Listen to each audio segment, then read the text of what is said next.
Alright, so hello and welcome to the stream. Continue along with this lineup pushing for this model.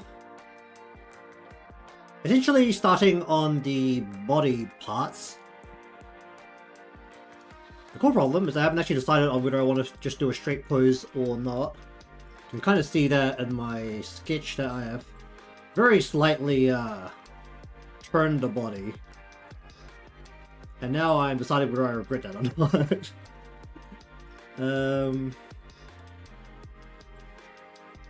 I should decide if I want to pull the neck base up a little bit just to work with the body a little bit better. I'm really looking at it a little bit better, but let me just start this as well today.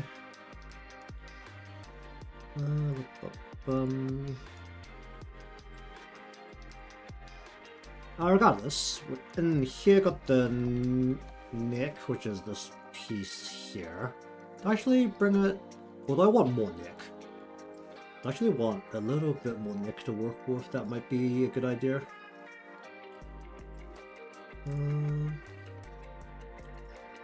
Yeah, actually I'm going to give myself a little bit more neck. I'll fix my pin right now. Doesn't look right. Looks about right. I'm gonna bring the neck so that it curves out here. That's basically where it curves into the body. Right about there. It's not actually going to be relevant because it's going to be permanently covered, but it will give a good guide point for where everything needs to go. Okay, so basically everything that is up in front of the neck. So, going from the bottom up for the upper body.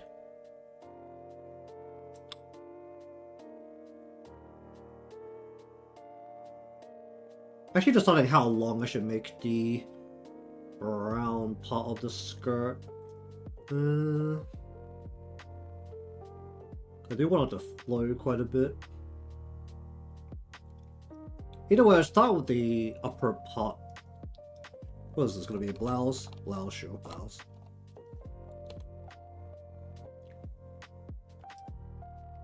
Okay, let's see. Do we need a split left and right?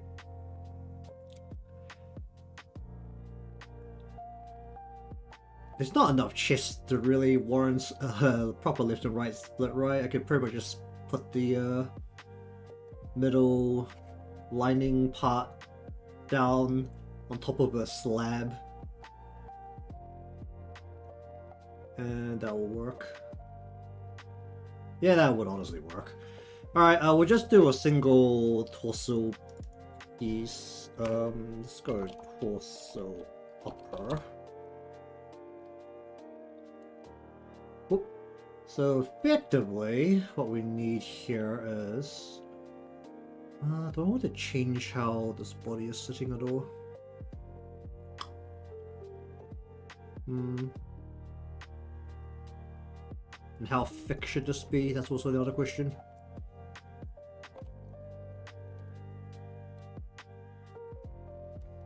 Let's do the chest first. So I want the chest based on where the head is to go.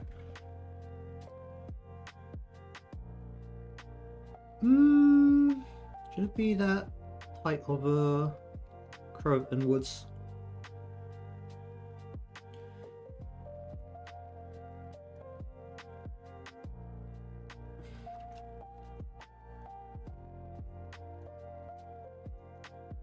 I want to curve it in like this. A curve.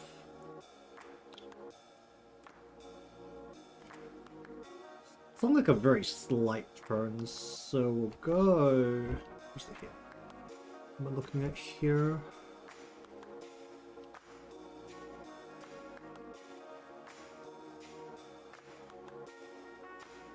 More of a curve, less of a curve. This is the front side.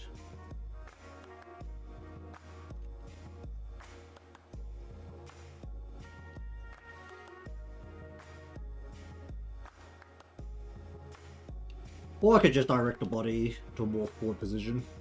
That's always the other choice. Hmm.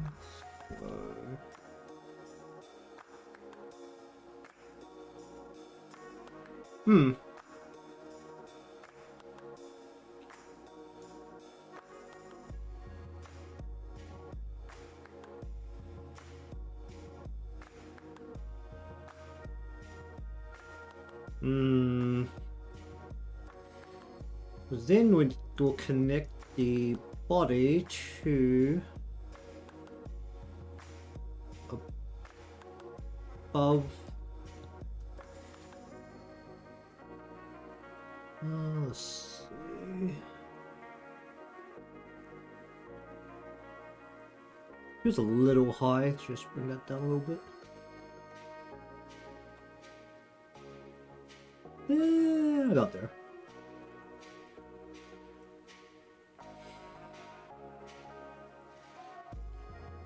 Do I draw a color around this?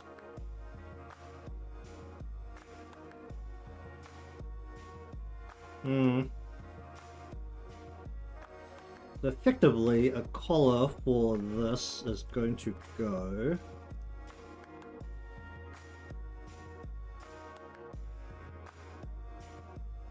Probably actually...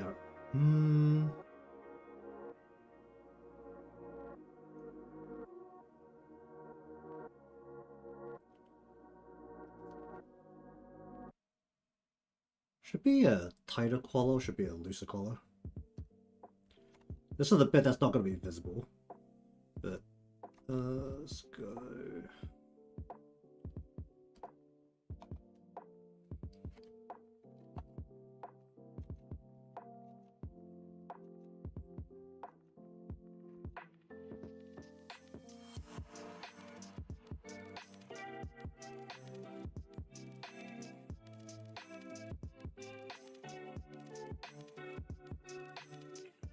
How far out do I want to bring this?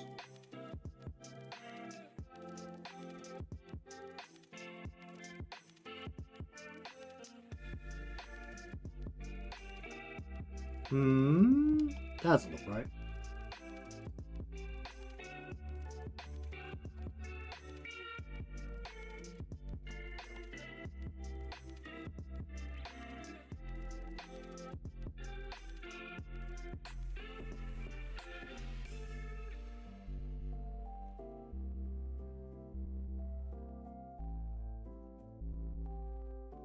I hope this isn't way too much, haven't I? Oh yeah, totally have. Oh dear. I basically want the base of the collar to be about here, right?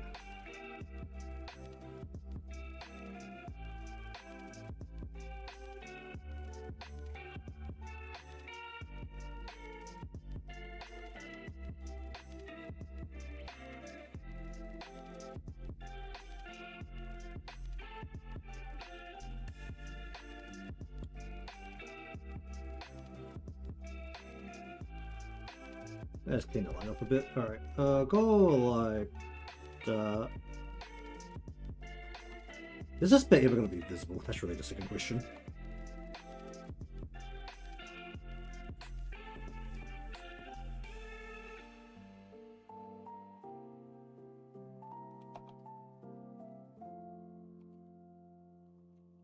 I just wrap that in like so. So in theory, if the collar is going to be visible, then what actually needs to happen is that it needs to go over the shoulder. Let's say that this collar is actually quite thick. That's not it.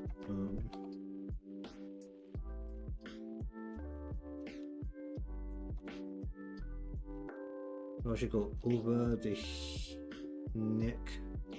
Like so. I think we'll just go about it back piece since this piece is not technically visible ever anyway. So just not worry about that part.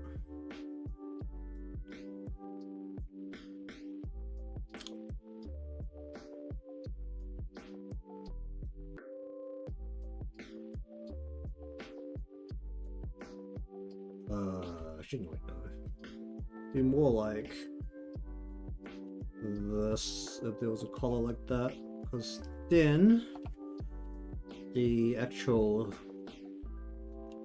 bit of flesh here will be going right underneath here.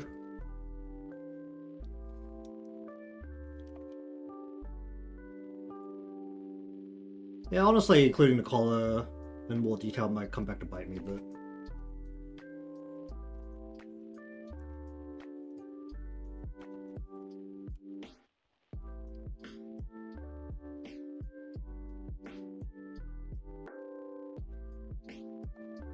Oh, please just continue on that. Let me cut that off, thank you.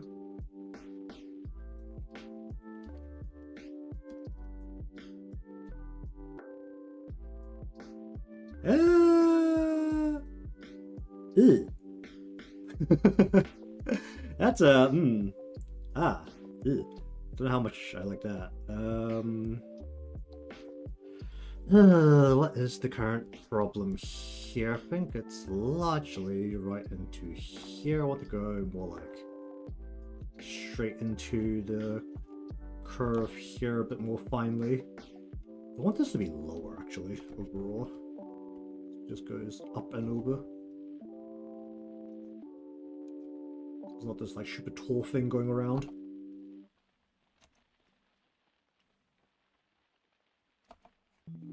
Just cut this off a little bit.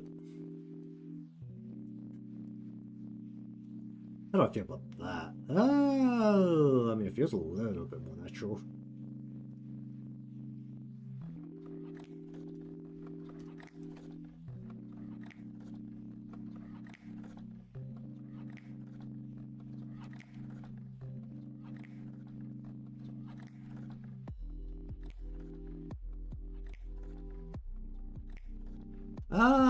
Ooh, that's a little bit higher, isn't it? Actually, I could just check that, can't I? That is significantly higher. Let's just grab this and go.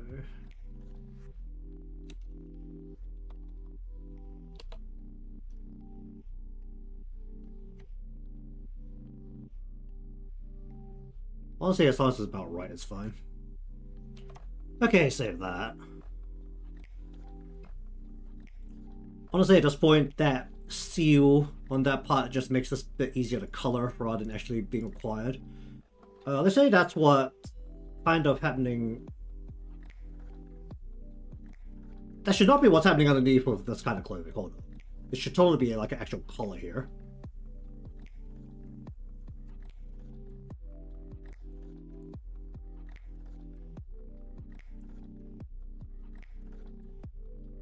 Oh yeah, there totally should be an actual color here. Hold on. This ain't right. Oh dear. How should I do this then? What is the best option for this? I could do like a very tight around the neck type of collar. That would work.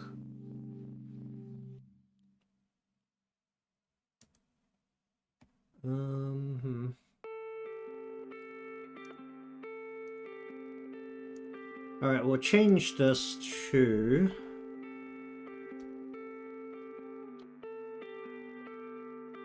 I am making this bit up as I go because I technically didn't account for putting anything underneath here, but gonna work through some extra parts, even with the general assumption that I probably am not going to bother with doing removable parts anyway. Let's go like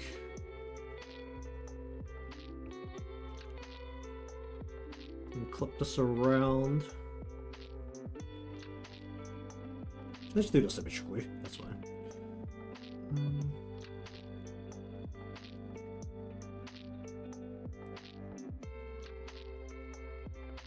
This bit matters so little, I actually don't care that I am doing this completely symmetrically underneath here. This it just doesn't matter.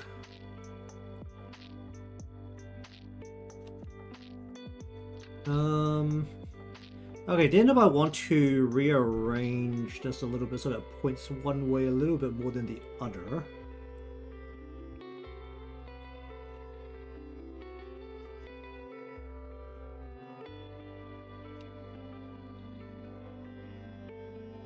End up kind of like that. Honestly, the remainder of this doesn't actually matter all that much, once again.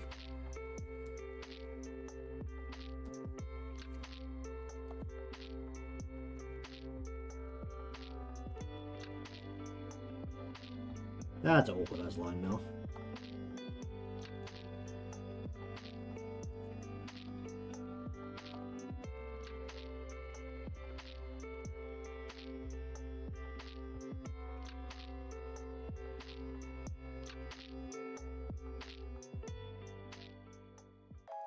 Like I just have that there and not actually draw the collar. I should probably just draw the collar and just go like this. We want to press the collar down, so we'll actually go like this.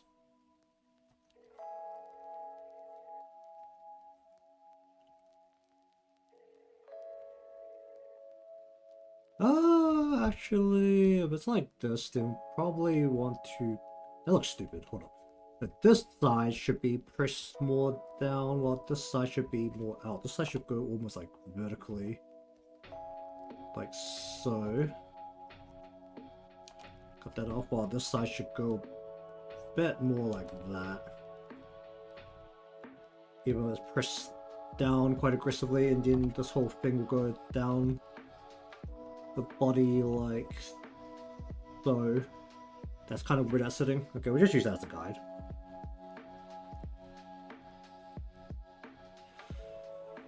Okay, so that exists there. Then we want to have the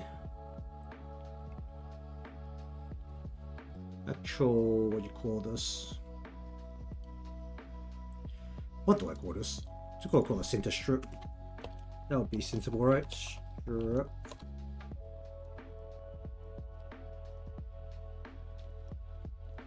And this basically just has to define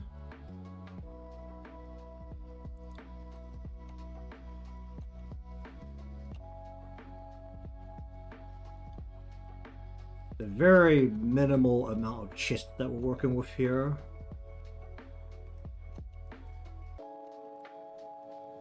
Along with the orientation of the body. Which is not like that. I don't want this line to sit going down to here.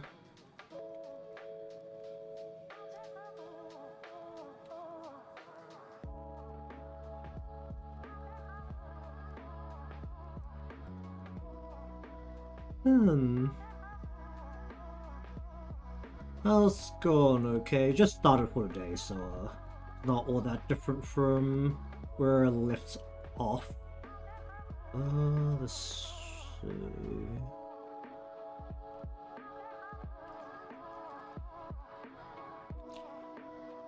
How visible is this piece gonna be? I need this part to go up more. This will be on top and the other part will be on the bottom. I can't see. Okay, there we go.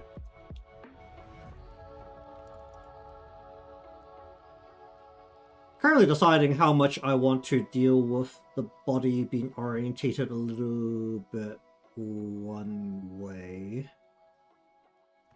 Because that definitely adds a level of complexity that at times I don't want to deal with, but I end up usually doing it anyway.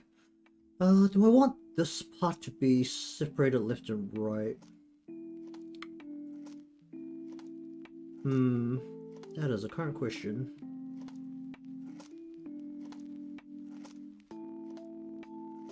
Left and right will give me more control on this. Yeah, let's just do left, right, alright. Do 2 layers, we'll go petal strip right, and we'll go petal strip left. And let's see how well I can do semicircles now, because that will be...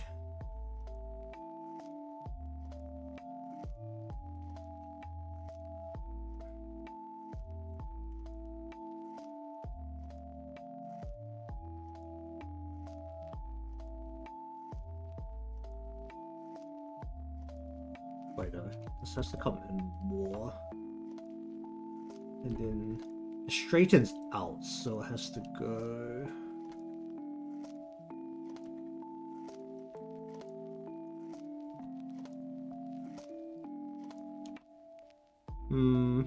I'll go on that for now. Then flip that over.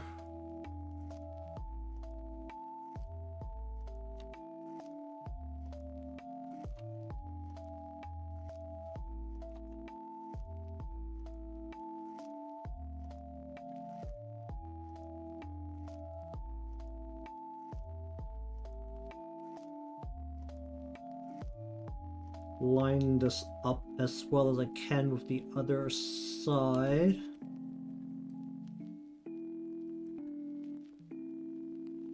Okay, that's the bit sitting down the middle. This is...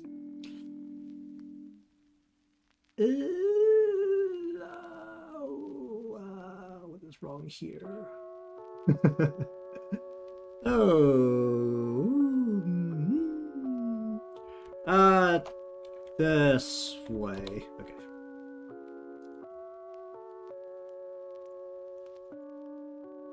How do I feel about that?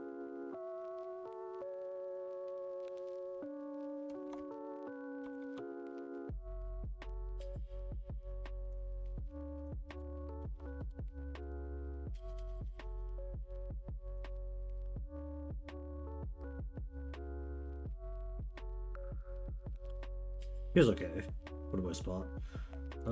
Yeah.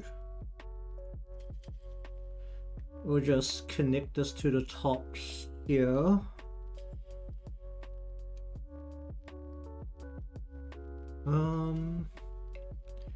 Anatomy, which part? I just have a set bunch of rules that I usually go with for how I do it. So keep in mind that this is about the same as asking someone what their favorite food is, because it is something that works for me and I don't know if it'll work for you. But for my style, I generally measure the height of a character by the head size. It is, I think, pretty common way to do it for the anime style. Then I can vary that body size by changing the length of the head, where typically, say like a younger character like this character, the head would be quite a bit rounder, while a more mature or a character with much sharper features that would be taller would have a longer head, so it would be much more long wise than round. In terms of arms, which is one thing I have a rule for, it is to have... wait a minute. Okay. It is generally to have the elbow be around roughly where the bottom of the ribcage would be if the arms are out straight next to the body. So they're like just hanging from the shoulder. Typically then the hand, as generally people can test for themselves, if you reach behind you, you can very cleanly spank yourself. So that's about where the hand should be in terms of just the arm next to the body.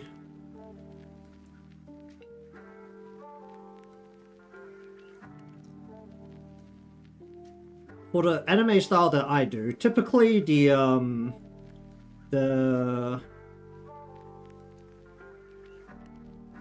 legs are quite long.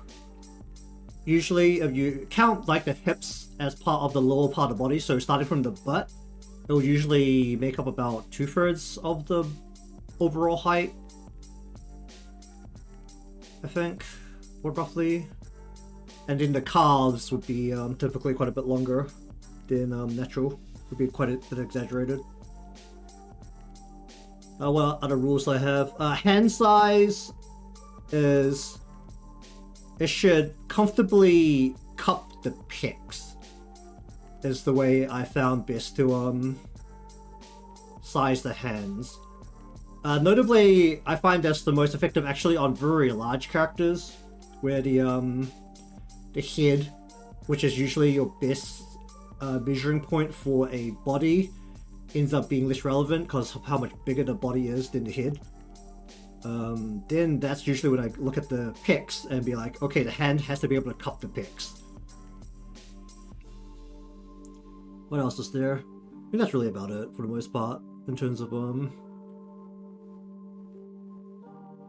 the things that work for me, or the things I have as a rule that work for me.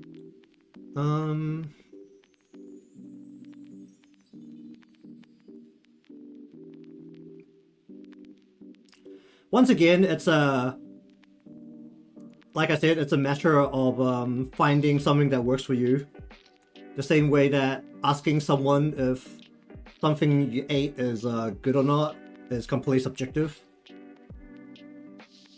What do I call this part? It's not really a corset, it's just like the middle portion. I just call it waist.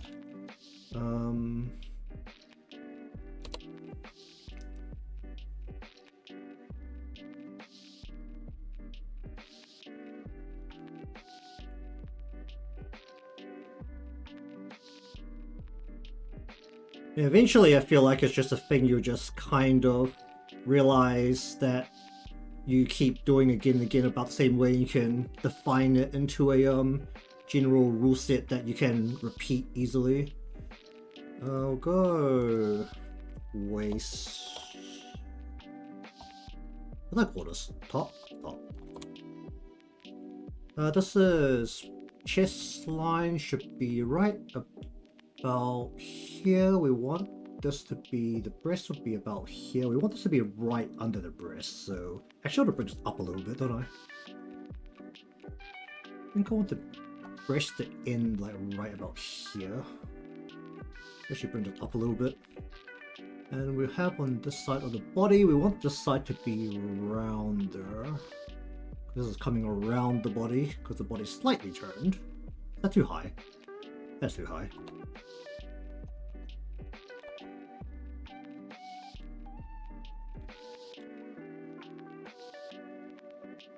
I'm eyeballing this super hard.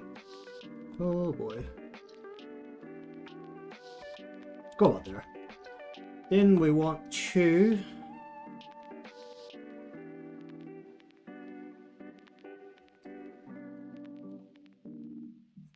bring this around the body.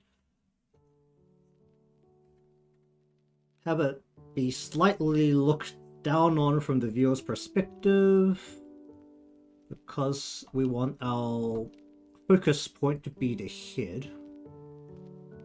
Let's bring this in and around. Pop that. Ugh. Okay, then pop that. Please. Okay, that didn't destroy my line. What the heck happened here? Pop that out. Do I need a back piece? I need a back piece. Okay, we're presuming that this is going to be on top. Therefore...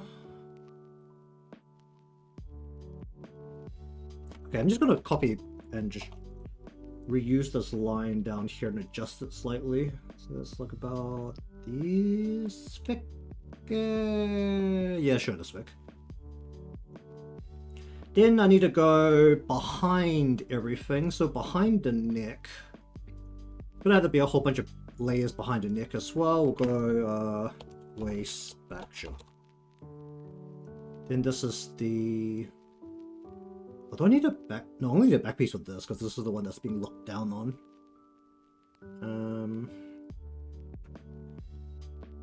Go waist, pop back. This is going to go around the body.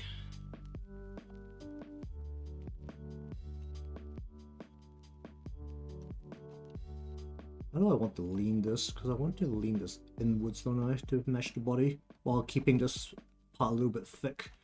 Wrap it in... So let's wrap it in like this. Let's make this shape a little bit uneven. So then, that's you. We're gonna go... Actually, yeah, let's connect it right there. Then on this side again, we want to actually just go. Let's wrap it in like that. Give it a little bit of a buffer.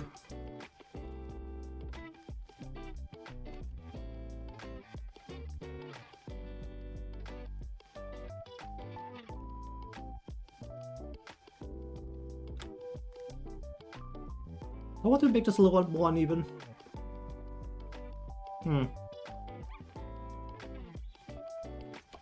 Okay, where is my anatomy? I want to just change poses, this part. What's the sketch?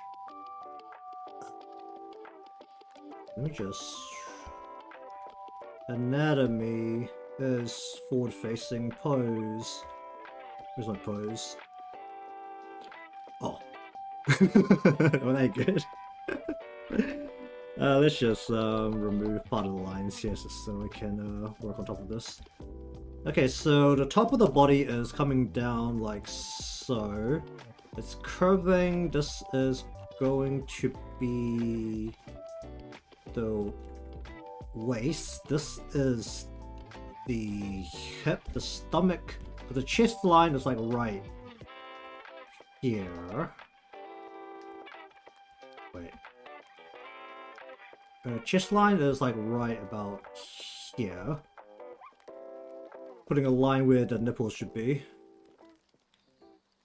Rough. Actually, that's a little low, isn't it? When I was... Oh, no, that's about right. That puts the bottom of the breasts about here. That puts the... and because of our angle, we're putting the stomach right about... Like, that would be where the belly button is. And that puts the hip right about here. Because this should be going over the hip.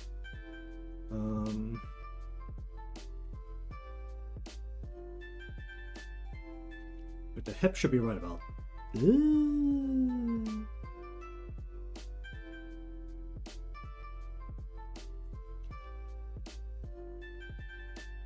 We're going well, we're going over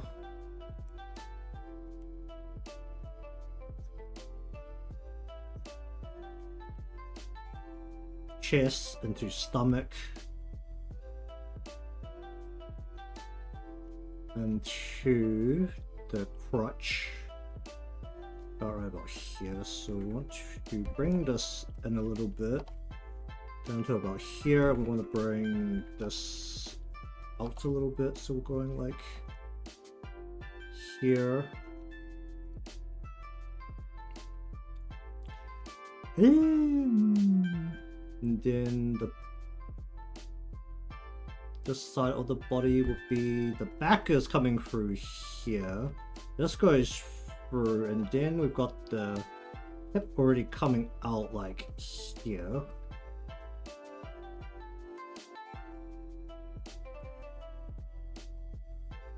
We don't want to turn the body too aggressively, though. Think about there. About. And the legs start like right here. I think I actually want to change how thick the legs are. I'm gonna make the legs thinner. Yeah, the legs definitely need to be thinner. Let's get rid of this part of the line here.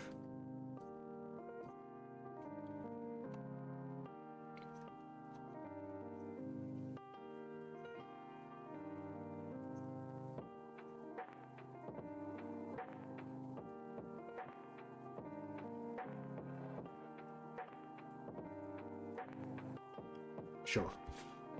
Okay. Or should that be only over actually. How does that feel overall? That's too high up. That's way too high up. Hold up. No, because this is supposed to go over the stomach. Chest. No, stomach should be like here, and then that's the hip is here. So this is the waist, like right here. This is wrapped around the top of the waist. Yeah, this is about where the belly button is, which puts the crotch area around here.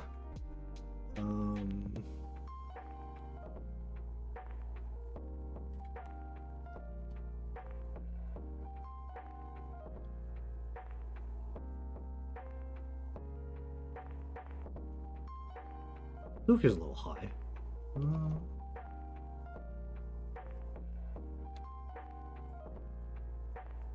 Actually, wait, no, I think my problem is actually more like this.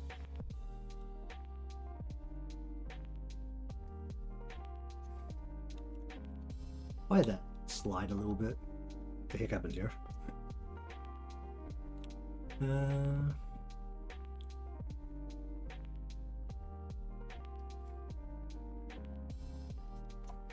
Like, I'm not giving her no stomach. That's my current problem. Stomach and the actual hip area should be a bit longer as well.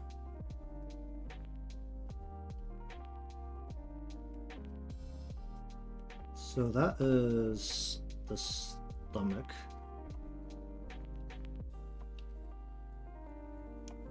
Right there.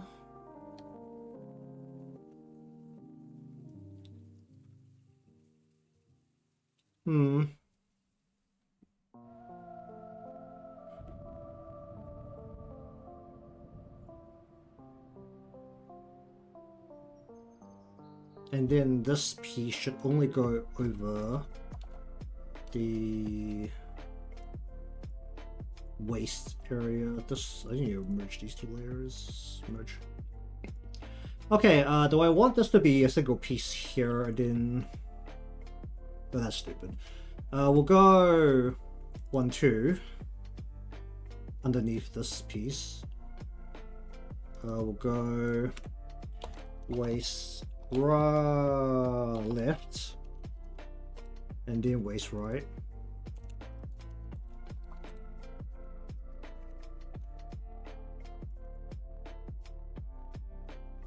We'll bring down the left part of this. We want to end this off like right over her, just before it gets down to her hip. So we'll go over the top, make it like a little bit loose because the skirt actually needs to come out from underneath this. So we'll bring this out to about here, and we'll just like wrap it. Don't lag, please. Don't crash on me. Wrap it as a cone kind of container shape, and we want this to go like this down on her waist area, and we want to wrap. That's right. Wrap this, make this a little bit rounder at the end here, and then wrap this in.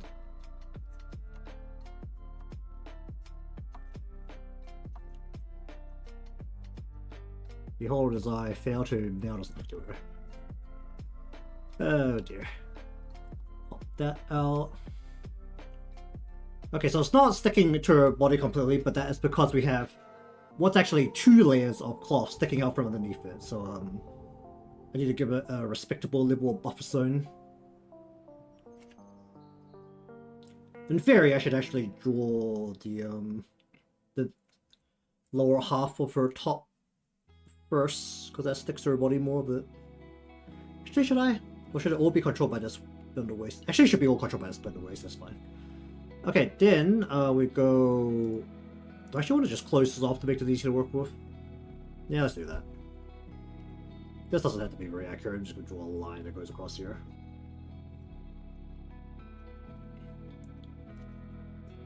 This line means nothing. It's just there to make coloring later less of a pain in the butt. And also help Live2D figure out that I've got a line there.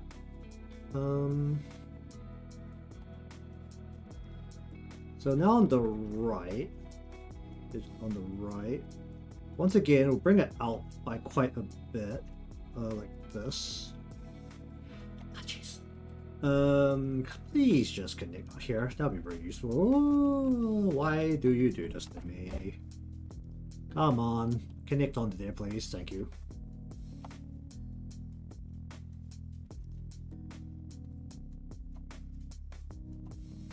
Similarly, it just needs to... how tightly do you want this to be sealed? It doesn't actually be too tight. We can actually have this look like it's a material that's clasped or buttoned together.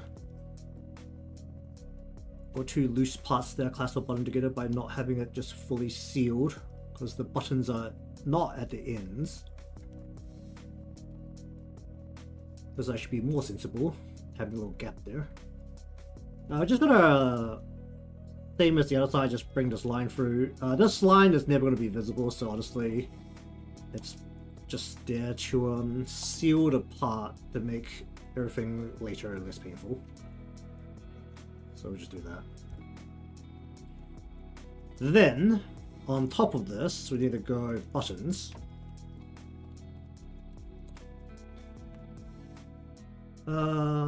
There's also the argument to not have this be completely uniform so that maybe I can make it look like pieces of candy.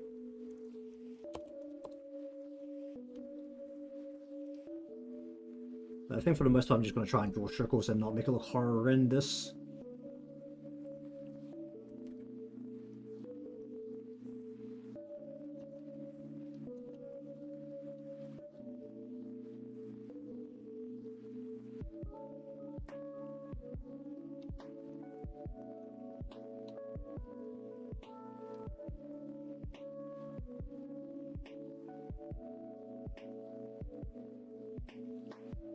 I really should just use the circle tool, but I also don't want a perfect circle in a way.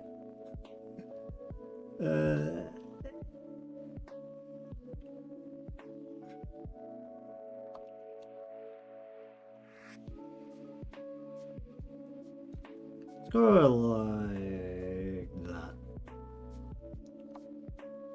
Whether I want to detail the buttons a little bit more at some point, that will have to wait. Okay, so that bit exists now. I have directed the legs and the butt a little. Actually, I'm going to direct the butt a little bit more here. I'm gonna hit, and then I'm gonna bring the butt out like a bit more like that. Maybe bigger. I need a bigger butt here. I do. Butt should be like.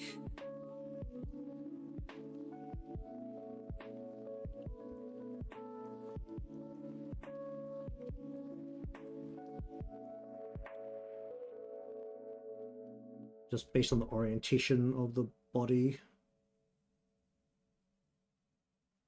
That feels like too much though.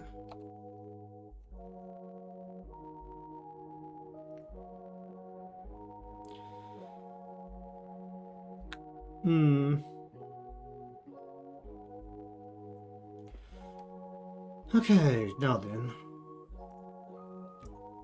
How do I want to align the skirt?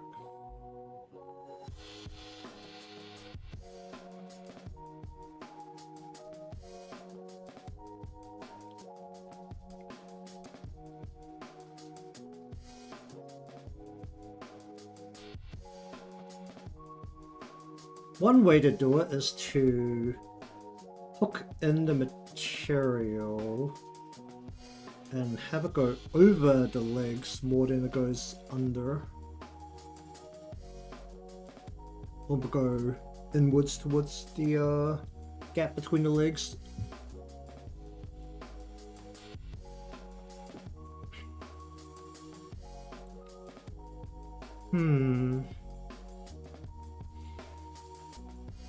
Okay, so below the waist piece, have the lower half of the blouse.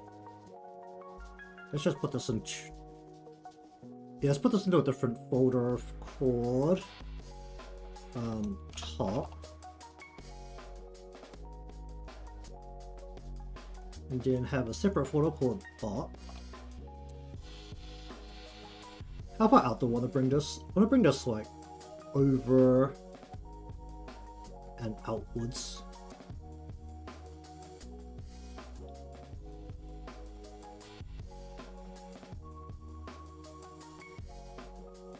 Oh, the frills are going to cause us such a big problem, aren't they?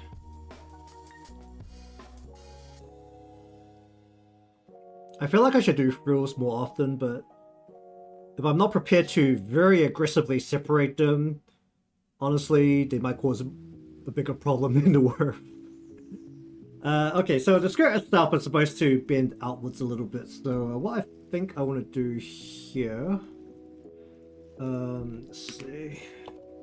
Look at this blouse bottom. Is want to bring it outwards over the top of the legs, like so.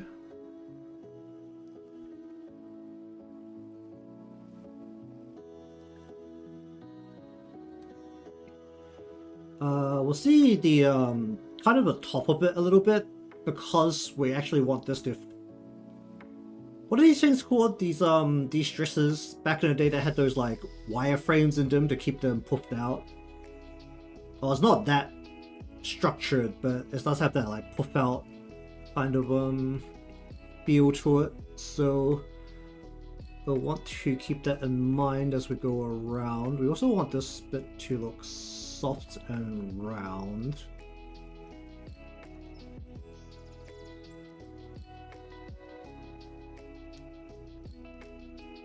How did that? Okay. What the heck is happening here? Oh dear. Oh dear.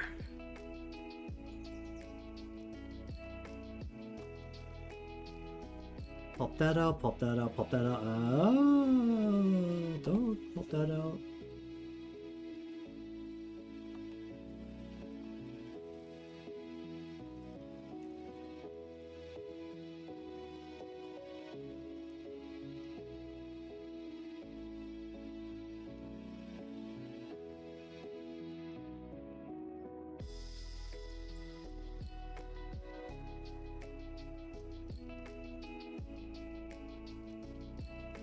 Okay, so it's...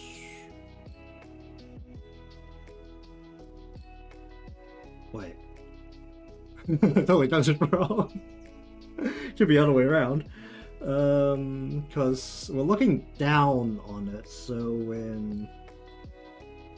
Definitely does wrong. Should be going outwards here instead. Should be going like...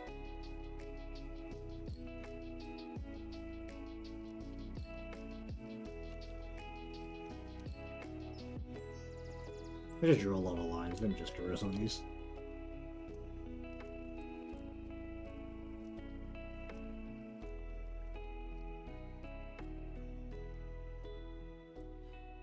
I'm gonna pop that out.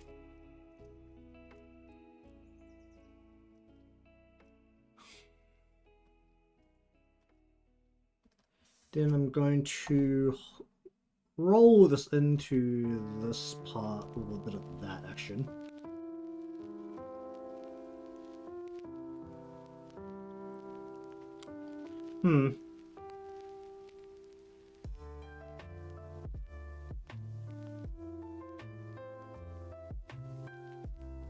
Sure. Then this part needs to flay outwards from her butt.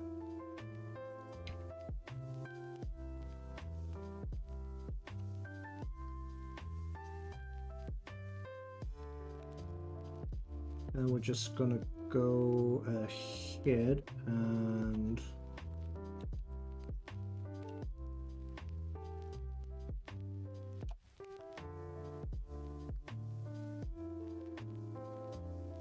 wrap it so that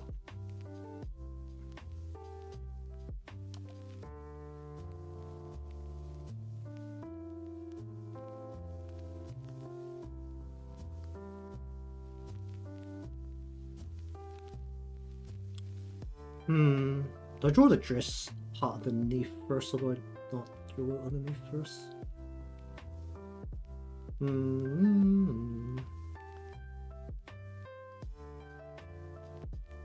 Wait, is that how it goes? Because I'm looking down at it, so the bits that wave out further would be visibly more. Oh, that's correct. Okay. Alright, then we want the long part of the skirt flowing outwards.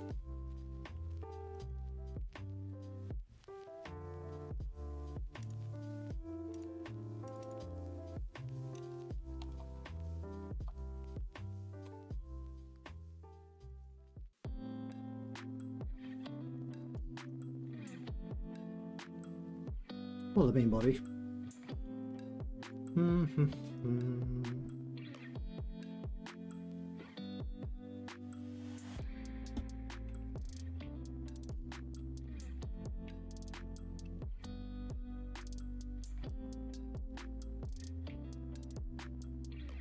Alright. How far out do we want to bring it? Is there anything I want to change about the body proportion right about now?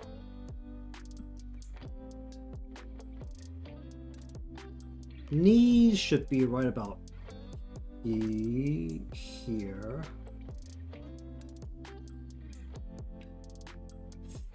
Is that far down enough for feet?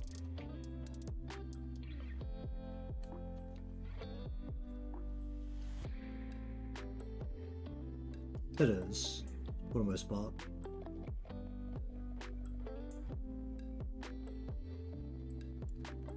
Vision is I want to like thicken the thighs more. I want to thin the calves, but the thighs gonna be a little bit thicker.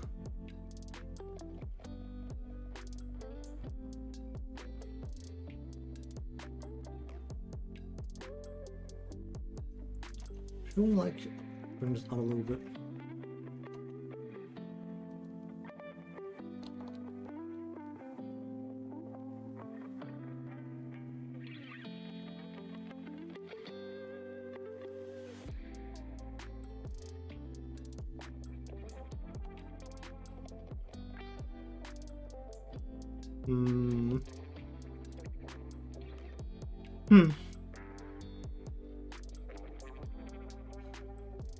Oh geez, the backup window just like popping up and telling me trying to file scares me more than anything at this point. Oh dear.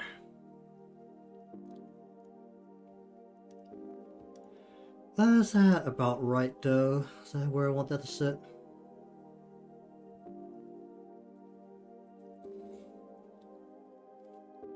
Okay, I think that is about where I want to sit. Okay, so we want the bottom of the skirt to be going like about halfway up from her,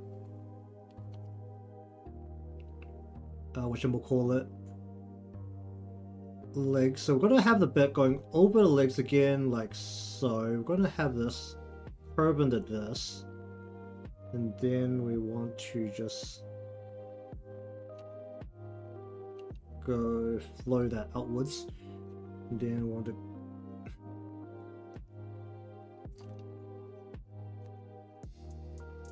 just flow this outwards from here.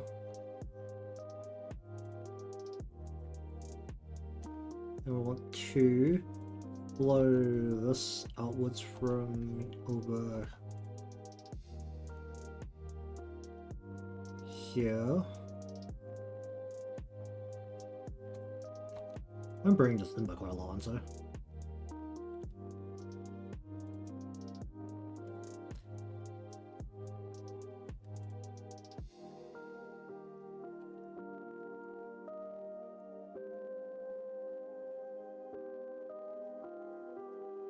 The fun bit is that there's going to be a piece in front of this, so this shape doesn't have to be particularly good.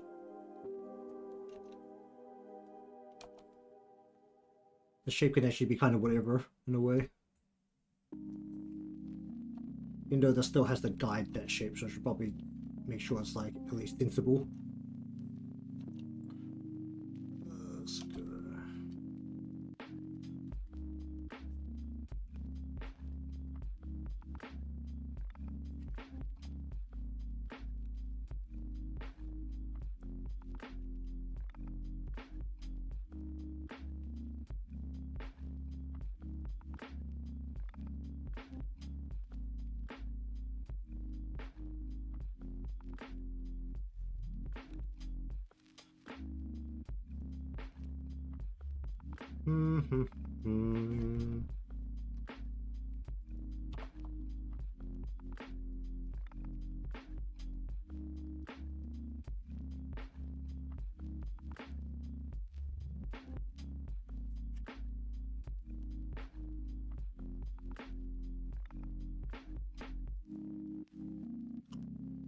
Maybe bring this in a little bit so it's not just flowing out as far.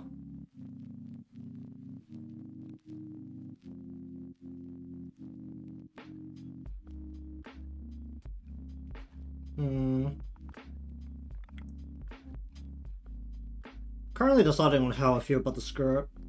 Do I need to separate this normal parts is also another question. Really shouldn't need to.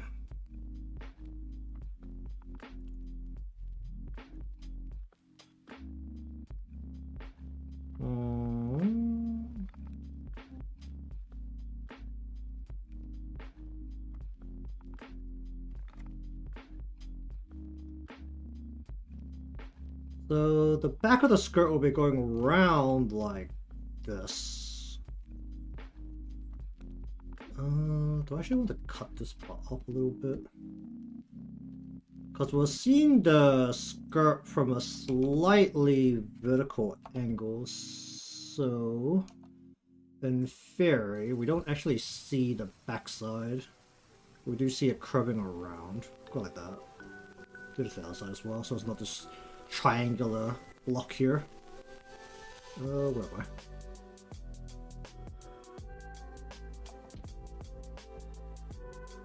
So this will be going around the body like this, kind of. Just cut that. Jeez. Come on, don't do that to me. This is going to be under something, so it's not going to be the biggest problem. Okay, so that exists there. Please turn around. Okay. Because we're looking at this at a down angle, the back of the skirt, in theory, because this is a cone shape, it will actually be like out, like here, like that, or something. So we could like X-ray our way through this. So, realistically speaking, even if we do like a more liberal shot, it'll still be somewhere like this.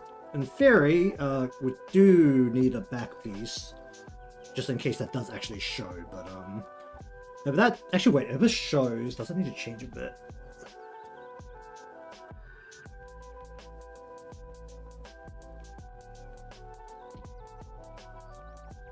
It actually has to change quite fundamentally if it has to go around the back. It depends how much you want the skirt to move. Namely, if you want the backside of it to show, that is the bit behind the legs, right? Like the inside side behind the legs. I think for a long flowing skirt like this, it's not as relevant. For a shorter skirt, it might be. Or at least the way I do Vtuber models, will normally have the like actual line of sight be like right here along the face, right? You want to be looking directly at the face straight on. So anything like below around here should actually be, perspective wise, you're looking down on it slightly, which is why when you get down to the skirt, which is like very far from the perspective here, is that you'll end up with like this kind of like cone shape going around for the actual base of the skirt. Which is why the longer the skirt is, the less relevant it really should be to show the back of the skirt. Unless it's purposely done so that the front is shorter than the back, which is also a thing you can do.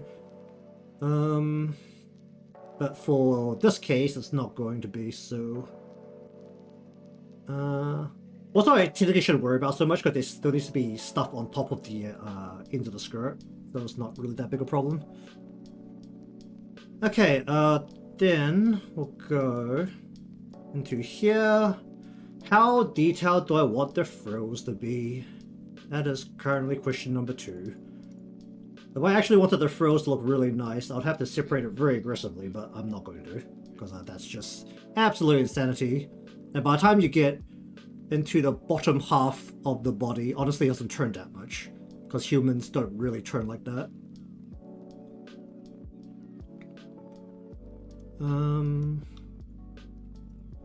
I'm just going to do one layer of frills, I think, and just largely attach it to the piece on top.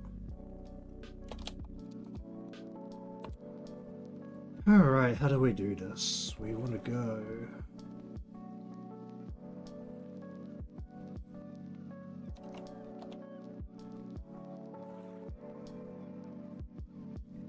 You just draw a guideline so I can follow it somewhat.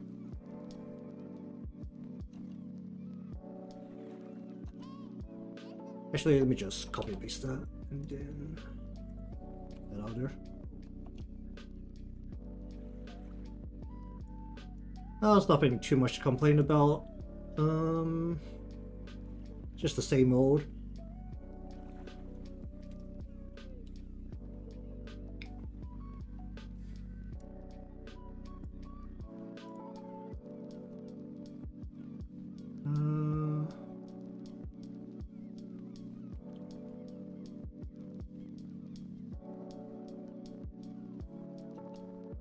Okay, I can't just go.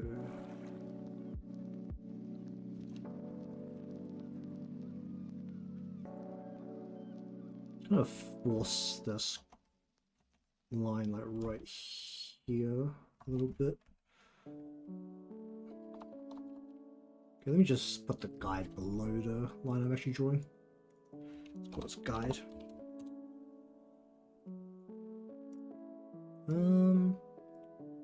I've just been lamenting about how there's been yet another game engine drama recently, which kind of sucks.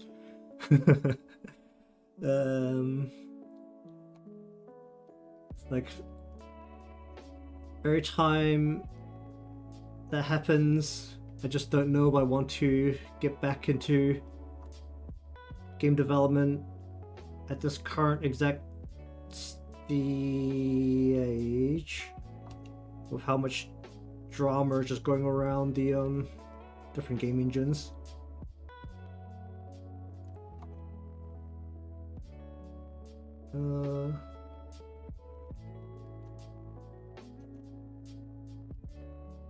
Even though I should also not start too many projects, because I am definitely very guilty of starting a lot of things and not finishing them.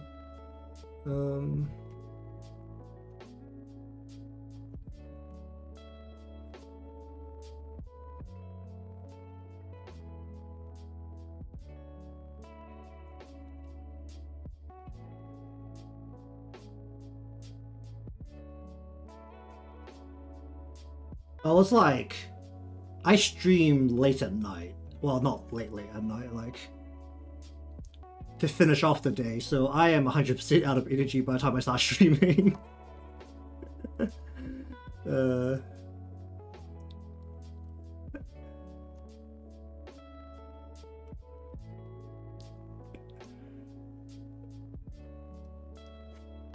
mean, what usually happens when I start too many things and don't finish them is that they all just end up in a state of eternally being started and not finished. So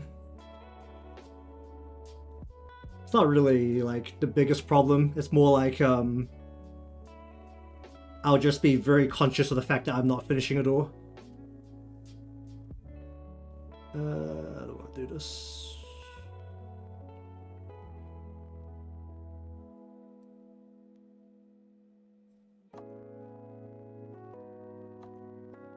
Just do a heavy hook here.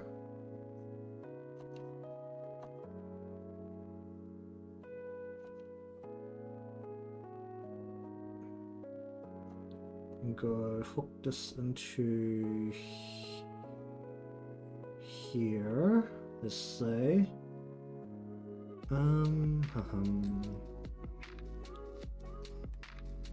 mean, for me, doing the streams is essentially my my form of stress relief. So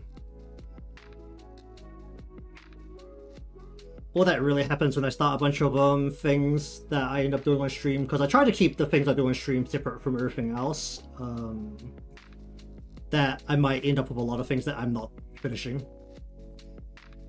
This is good. Like. Let's go like that.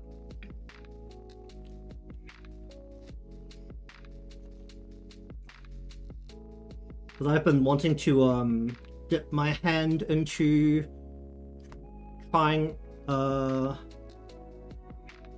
drawing what do you call it? Manga. And then I've also finally gotten a idea for what I'd like to do for a game, or at least I need to do some prototypes to do a proof of concept.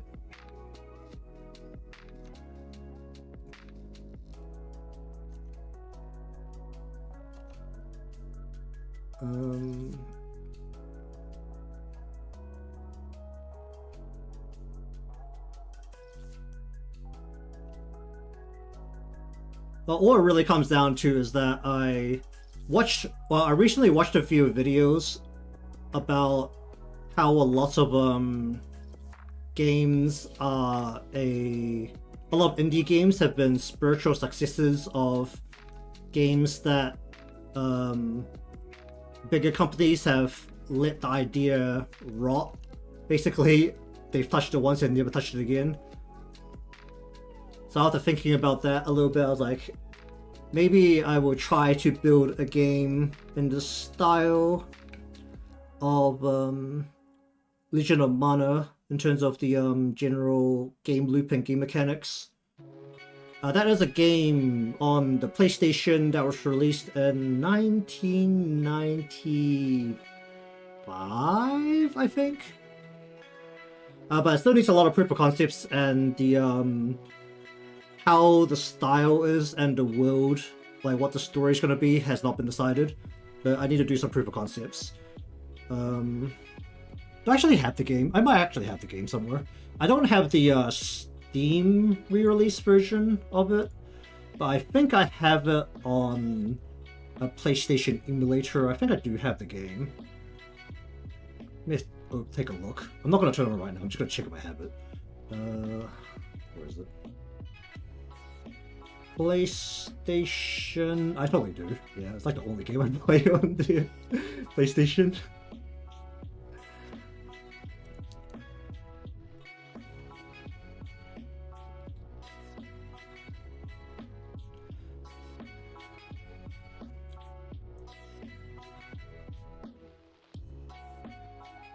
In terms of how it plays, it is JRPG from back in the day. It's actually made by Square before they became Square Enix. Because I'd say at the time it was a relatively big title. At least I like to think that's a relatively big title.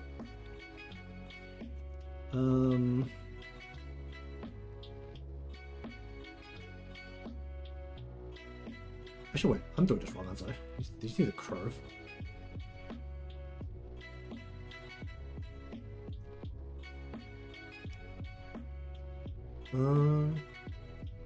The combat itself in the game, it's a little bit like how you describe a one of those side-scrolling beat-em-ups from the arcades. It plays a little bit like that, would be how I'd best describe it. I don't remember playing any games like it in terms of combat in the PlayStation era. But it had like a very in terms of like the PlayStation era, it had a very limited style of an open world concept, or as open world as you know, a PlayStation can manage. Technically, it wasn't open world. It was very limited in terms of how it did it. But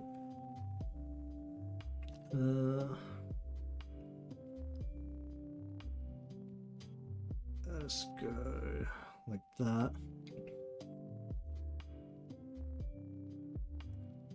You'll definitely be able to find videos of it on YouTube because it did get re-released about 3 years ago as a remaster, like a widescreen HD remaster, as everyone likes to call it. All of the was it Mana series games from back in the day, I think, got remastered. Because I think I saw two got remastered completely. That was remade to be with modern graphics. Legend of Mana didn't get changed, but that game is, the best way I can describe it is that that game is very beautiful.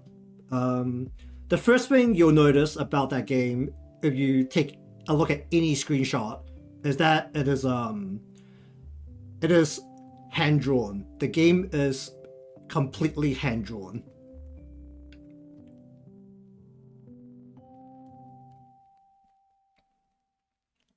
And it was something I feel like they only ever did for like one other Mana series game, which was on the Game Boy Advance. So honestly, the graphics was significantly worse. Or like the quality of the graphics was significantly worse. I actually don't know if they had a game on the Game Boy or the Game Boy Color, because oh, this is actually a funny thing to say, but Adventures of Mana, I think, was the first game. That was before the Mana series split off from Square's other very well-known IP known as Final Fantasy. And it's actually hilarious because in the original game on the, I believe it was the NES, you rode chocobos for fast travel. In the Game Boy Advance version of the game, when it was fully split from Final Fantasy, instead of riding chocobos for fast travel, you now get shot out of cannons. It is a great change.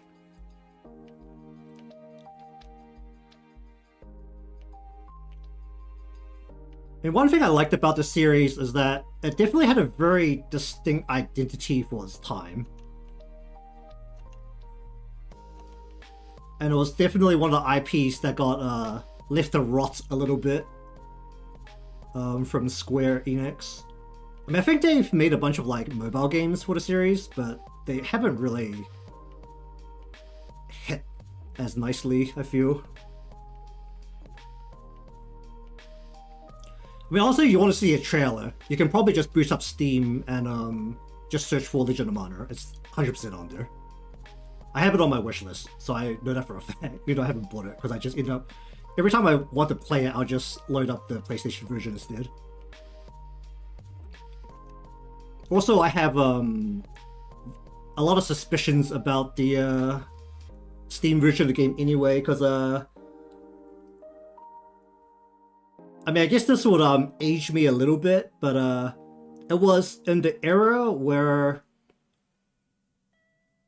it was considered by a lot of Japanese companies when they ported a game to the West that Westerners could not play a difficult game, and the Western version, like the English port of the PlayStation Legend of Mana, is significantly easier than the Japanese version.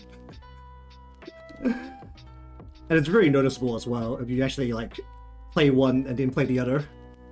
I mean, the best way I could describe it was partway into the game, you have to, well, a bit of a spoiler, but to finish the game, you have to oh yeah, it's like you have to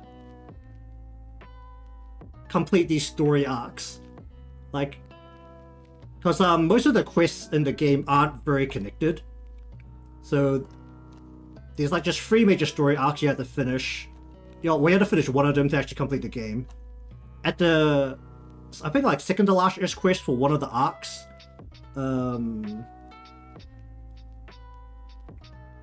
you get a sword if you choose one of the characters to be your partner for that quest. In the Japanese version, the sword you get is like this really fancy one with all these extra bonus stats and effects. In the English version, well, at least the US port of the game, it's just a sword. It's a sword with raw stats and no bonuses, because you don't need the extra stats. Which is really sad in a way, but it's also really funny.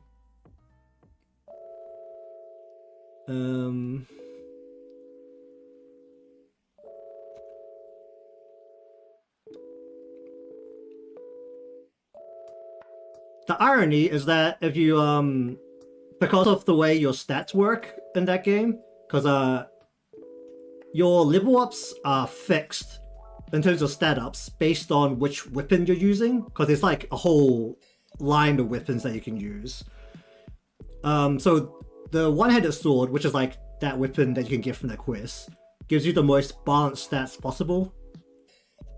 If you have like the biggest like super move off the sword, and you go to the final boss, at like a reasonable level, I think in the Japanese version you might cleave off about, at best, a quarter of the final boss's health. In the English version, I one-shot it. I was like, I just used my super and I one-shot it. I was like, okay. I was like, alright then. It's like, final boss, I one-shot it.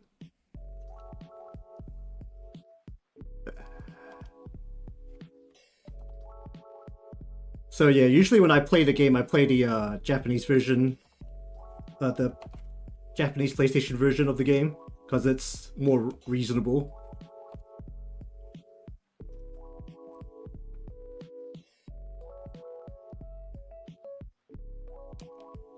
Technically, the scaling is also more reasonable in the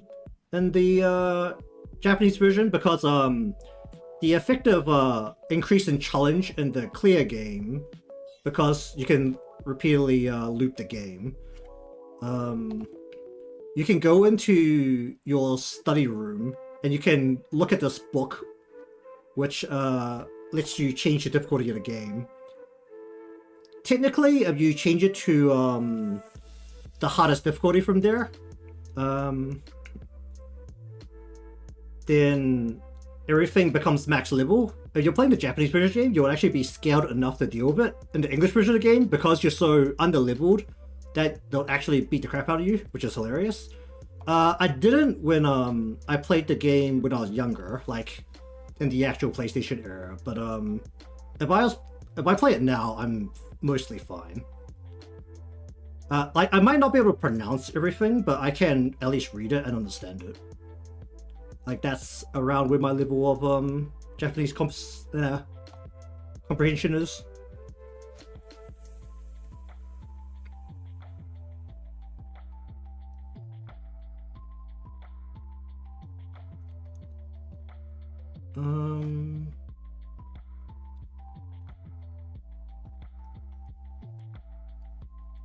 I'm perfectly happy to say that I play a lot of games nowadays with the Japanese text on along with the audio, because it bothers me that the what they're saying and what the localized text is saying is different.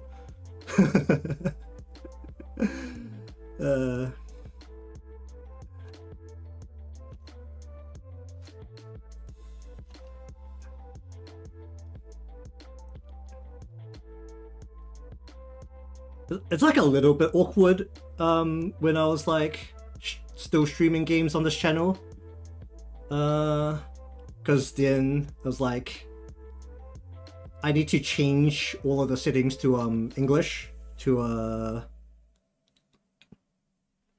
during the stream, but if I played them at off time, I changed them all back.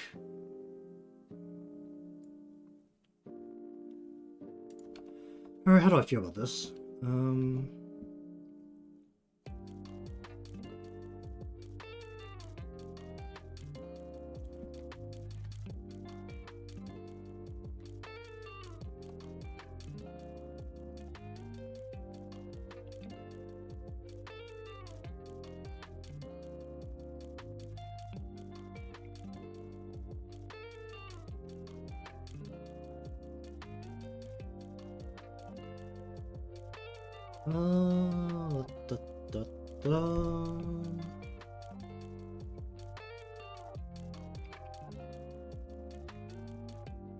And it's like, was it when I was playing the Trails games, the localization in those games is absolutely hideous.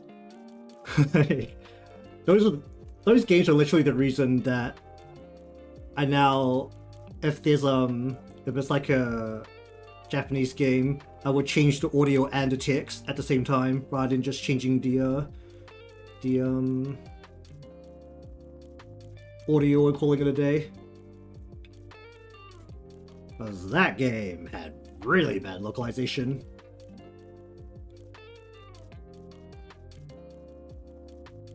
Well, that was also the series of games where the localizers came out and said that they purposely changed it away from the original meaning.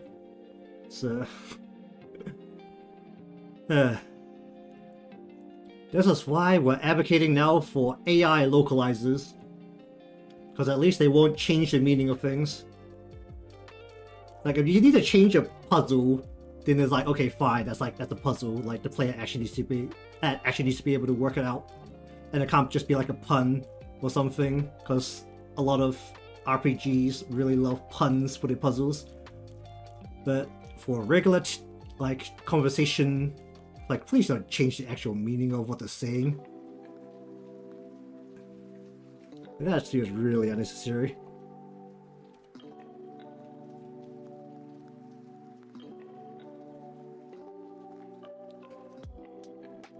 I mean, it probably bothered me less if I didn't understand the what they were actually saying, since I have the audio swapped. But anyways, I don't want to sit this part out.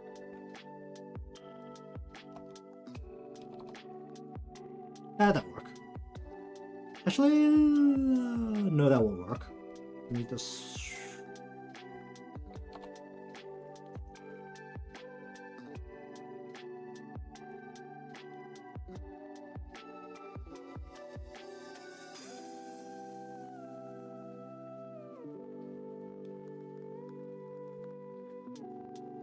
I mean, there was like that big controversy when, was it?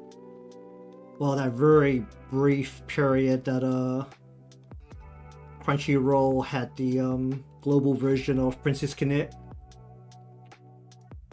and people lost their minds when they localized Oni-chan as Mr. Nice Guy. It's like, holy shit, that's not good.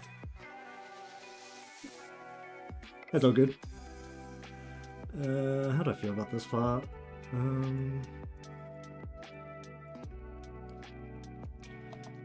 Oh yeah, it was pretty bad. They also closed the game down in pretty much record time because, you know, the game lasted about, what? I think 3/4 of the year that it launched. I mean, I play the Japanese version, so it didn't affect me.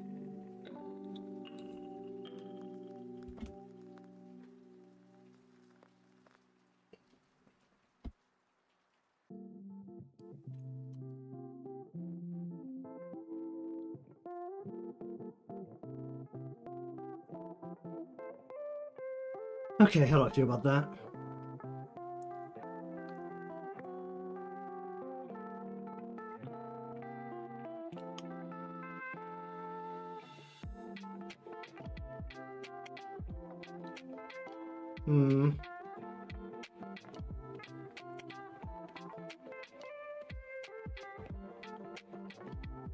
I actually want it to just flow outwards so that I don't have to worry about these ribbons at the bottom a bit more. I mean,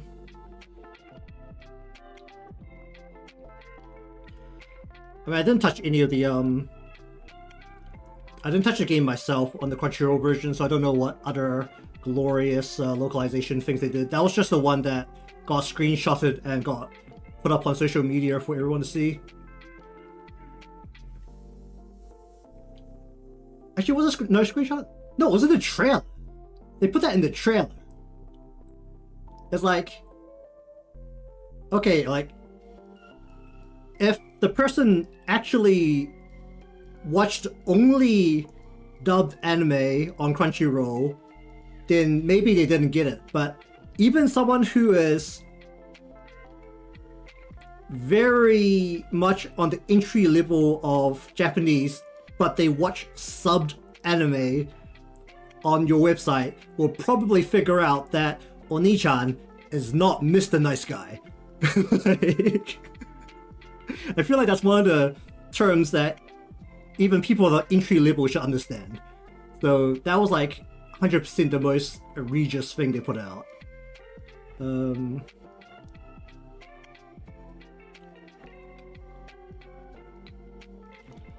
really deciding if I want to change how the script is flowing.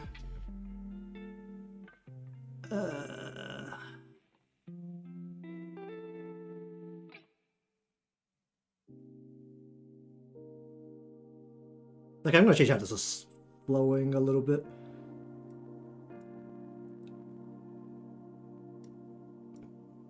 I'm basically just going to change the part here so that this flows fully outwards, or more the level point here, just so that I don't have to worry about what kind of indentation that this giant Oreo cookie is going to cause.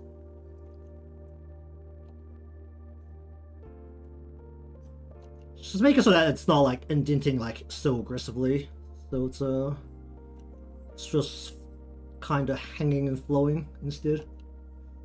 Just do it like that. Why not?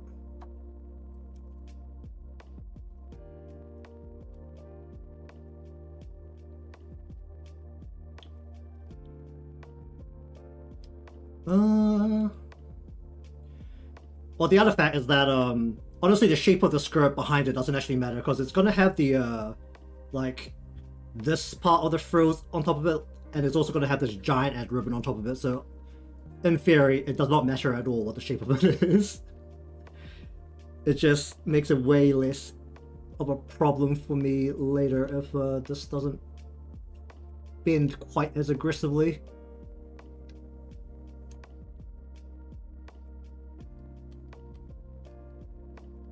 Because a lot of Live2D is also not causing myself pain later.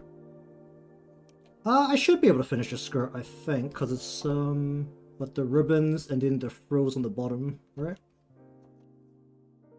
If it's just the skirt anyway. There's no way I'm doing the limbs completely today, because I spent way too long on some of the skirt parts already. Alright, where do we want to position the giant Oreo cookie here? Well, the arms aren't done either, so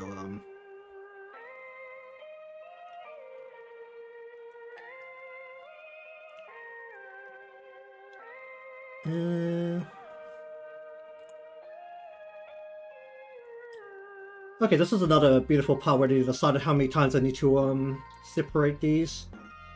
I mean, the legs matter less than the arms, because if I get real lazy, I could technically cut it into a bust up model, and then only the shoulders matter. But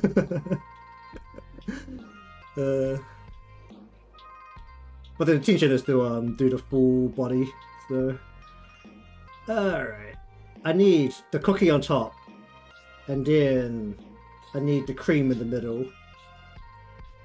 And then do I need the cookie at the back? That is the current question. At the very least, the cookie on top and the cream have to be separate.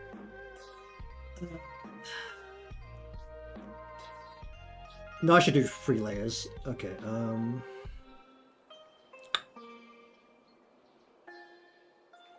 So there's ever a reason that I don't finish the skirt today, it's because for whatever reason, I am terrible at drawing hearts. Let's go ribbons. Then up, go right. Alright, cookie top. For some reason, for the life of me, I cannot draw a heart shape.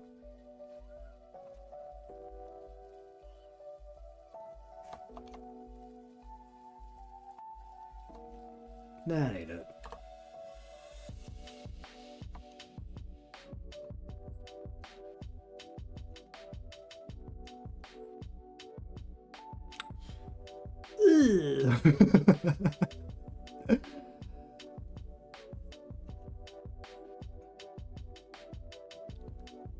That ain't it.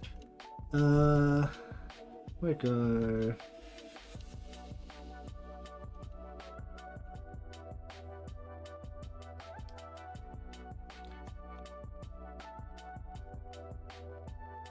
Oh, that could work actually. That looks less like a heart, but actually kind of feels like a cookie.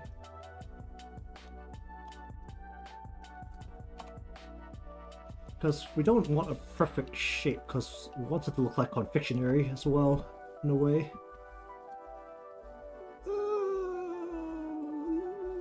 No.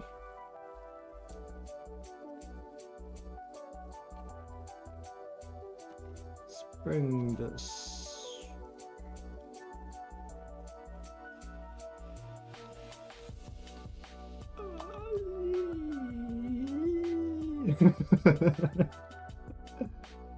Oh dear.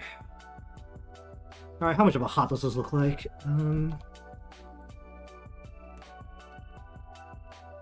Alright, how much does that piss me off looking at it?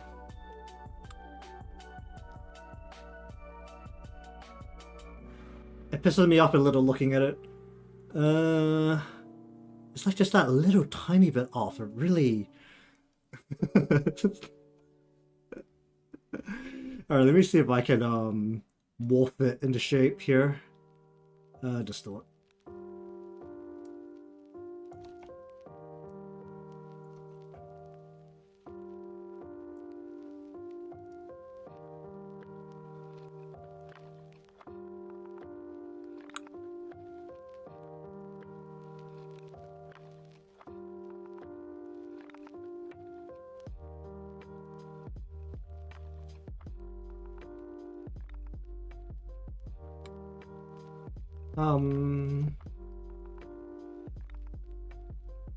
Hello there, how you doing?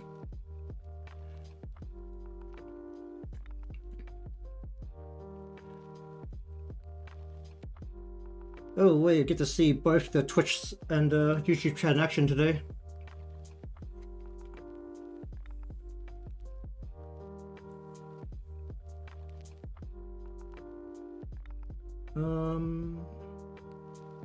Oh, this ain't gonna work.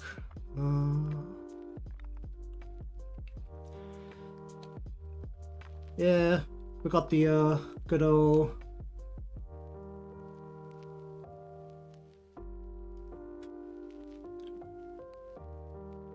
Twitch changes that allow dual streaming, so it's time to lat spread as much as possible and try and get as many viewers, right? It's not that my Twitch is very active. That side requires active viewers to grow, which basically means you have to just steal viewers from other people using raids. Oh yeah, it's as one of the YouTubers I follow like to describe it is you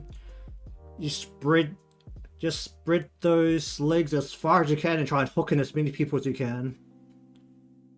Let's go.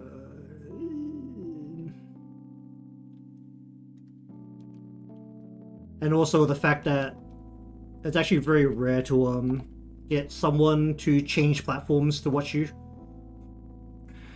There's no way you're getting 90% of people to switch platforms.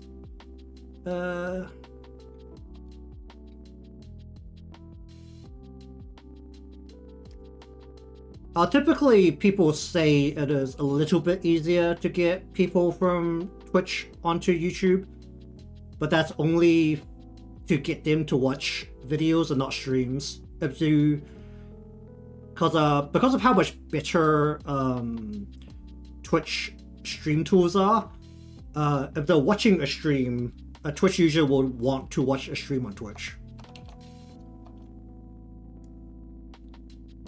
It's like at best you can convince them to watch your videos, and that's already like a giant if.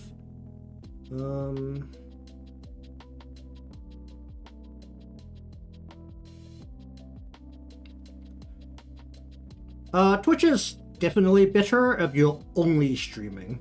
I don't want to only stream, especially I don't have a very good track record right now of getting videos out, because I put out a couple at the start of this year and I haven't put any more out because I haven't been able to get people to watch past the intro. But well,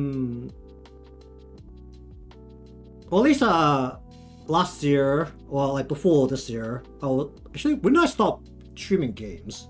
Let me have a look. Like at the time when I was still streaming games, I was making YouTube shorts. I can tell you now that there is no way you can get people who watch your shorts to get onto Twitch, let alone your other YouTube content. So that's one thing.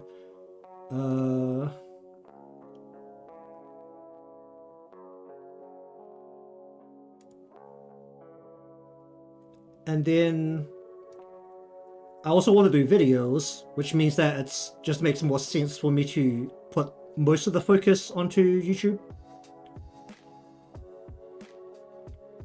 When was the last time I did a game? It was last updated November 18th last year.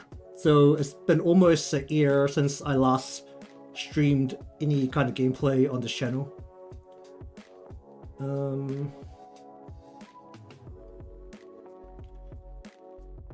Because when it comes down to it, playing games on this channel just annihilates it in the algorithm. It completely wrecks it.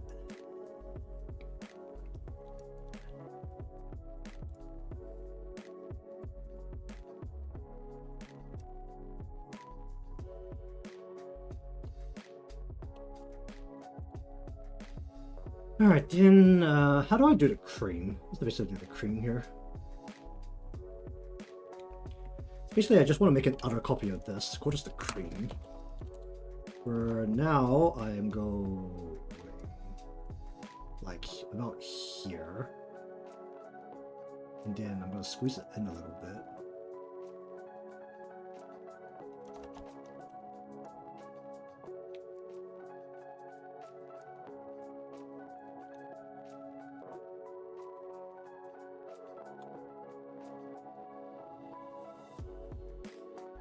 And then, instead of having the parts, I can't see it. Actually, no, I need to go like this. Then we want to go from here to here.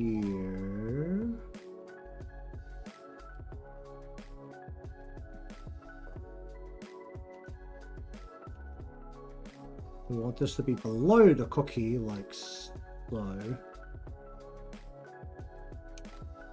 We'll cut this part off. Wait, no.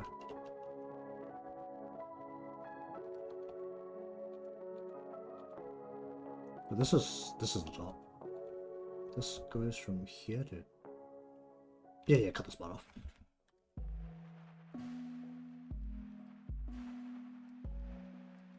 Okay, and that looks like absolute insanity for a little bit.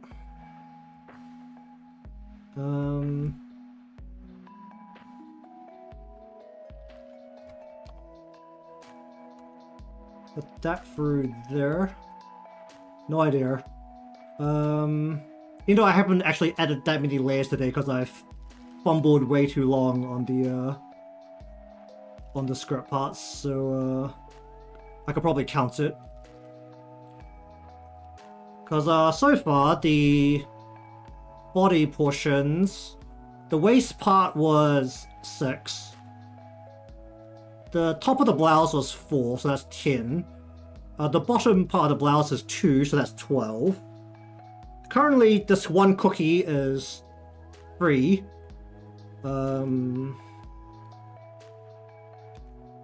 This is currently the bottom, not the top.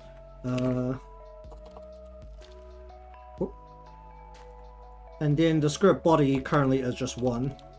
So that's about, what, 15?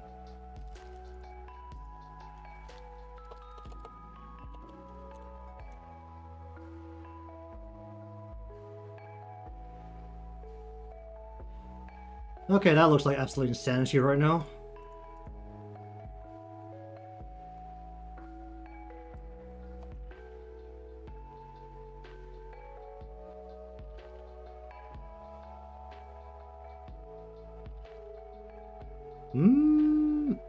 No, that's correct.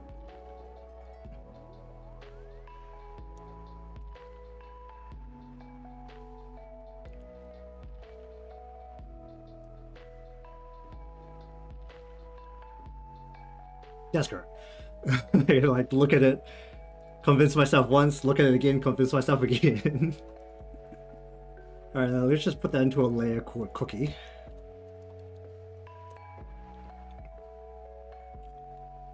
Also, I very recently learned that Oreos are actually a scam in that they copied someone else. And that a lot of people actually liked the original cookie better, but they were just so bad at marketing that they lost.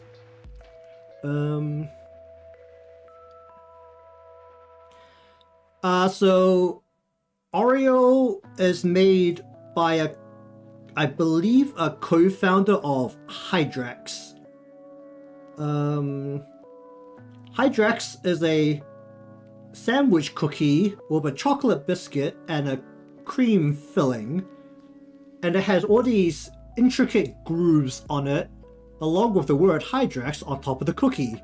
That might sound a little bit like an Oreo. Hydrax came out, I think it was about 3 years earlier. Unfortunately, they were so bad at marketing that they got completely squashed out in the market by Oreo. So, you know. I mean, along with the word, like, Hydrax sounds like some weird chemical. So, let's go top ribbon. Oh, wait, it's gonna be a jump in, but. Ribbon, right. Just gonna put this into another folder for top ribbon. Ribbon right front. It was also in the era in America where people were getting really angry at fats, I think. Like, it wasn't the trans fats that people were angry at now, but it was just like general fats. And they tried to advertise Hydrax as healthy cookies, as though anyone believed that when they saw a chocolate cookie and a milk filling or cream filling. But there was still like the slight problem where there was this health craze in America and they sounded like some weird chemical. So, you know.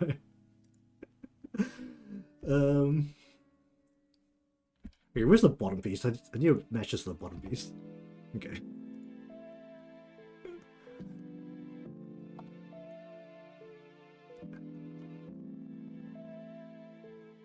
Okay.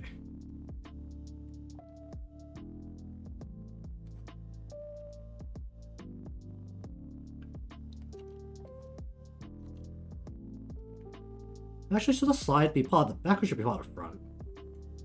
That should be part of the front.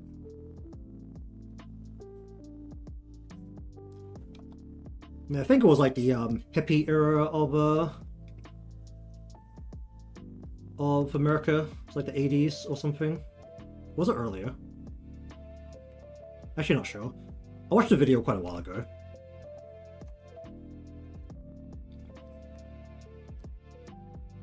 Because I think at the same time, that was when Oreos was advertising themselves as the fun cookie. The cookie you'll have fun when eating it.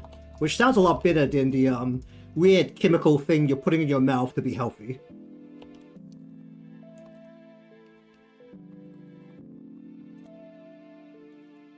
Because let's be real, at the point that you're eating a cookie, you're not being healthy. And people probably were very aware of that. Let's go. Squish this down a little bit.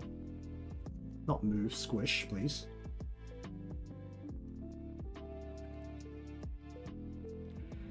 I mean, it's like, was it all the times that people are like, I'm gonna go get the healthy menu at McDonald's? It's like, bro, you're going to McDonald's, chill. I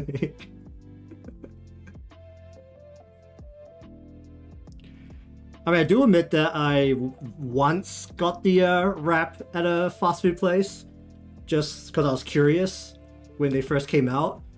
It took them like half an hour to make it, and it was like a fast food place. I was like, holy shit, like nobody inside the shop knew how to make it. It's like, what is this alien thing? It's like, why does someone want to eat this? That's what they came here for. Unhealthy fast food that we could just put in the fryer.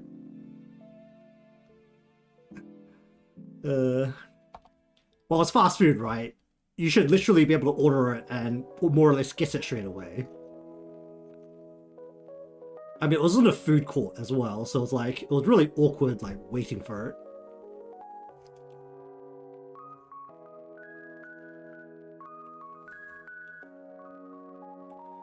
I guess that's about that. Alright, hello there, how you doing? Let's see. Set that bit like that. Alright, so that's the right side, then we want to go 1, 2, left front, and left back.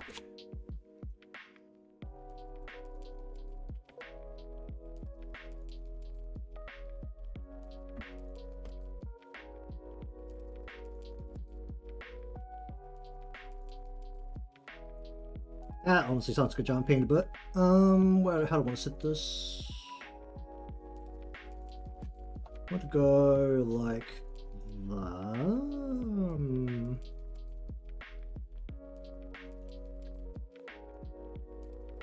How about I don't want to swing this?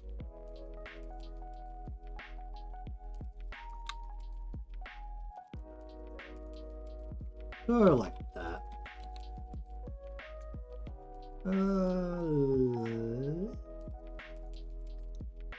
I'll set that out there.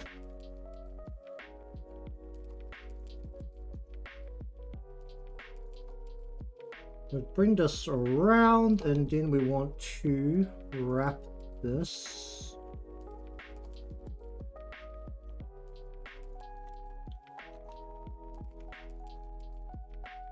Like so.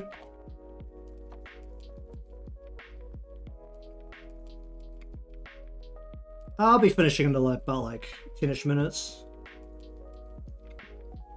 It's all good.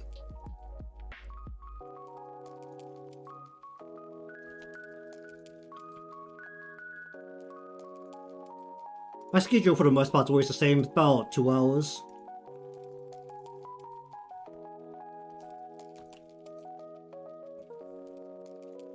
All good. Cheers, stopping by.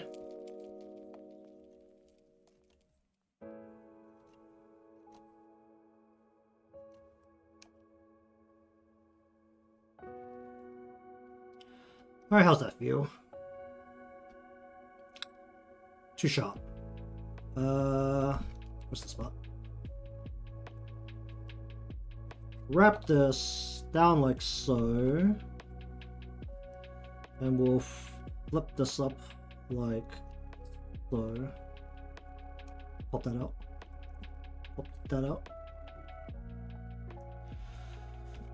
Okay, and as expected, this cookie is going to be the reason that I'm not going to finish this part today.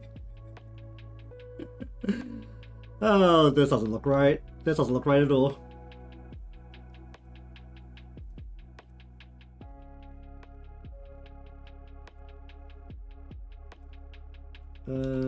Where is the front part? Just wait. Yeah. Okay. This part, and we're just gonna wrap you more like this.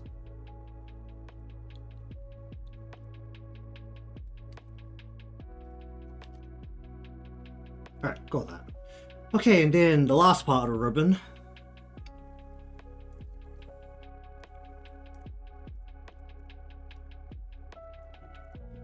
Okay, bought ribbon.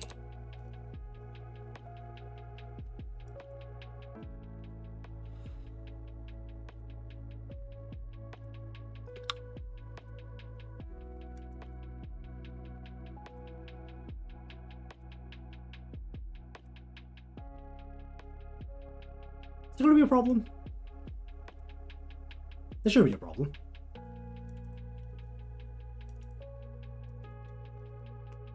Let's see. Right and left. We want to go way out onto the side.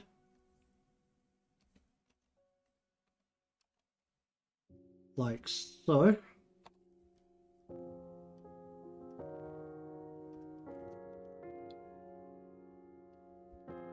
Then we want to wrap that hard into here and then hard into here.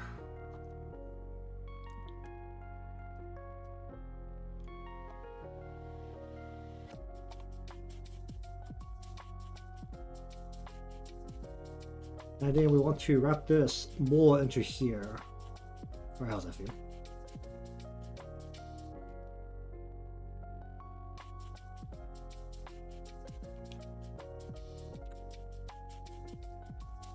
I just like get this part to stretch like that tiny bit more without breaking anything.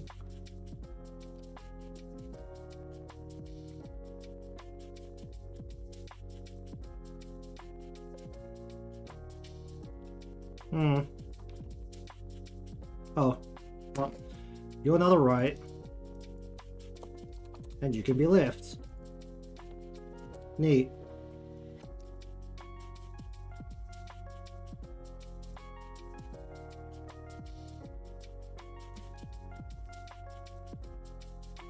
Then want to go out. Want to go.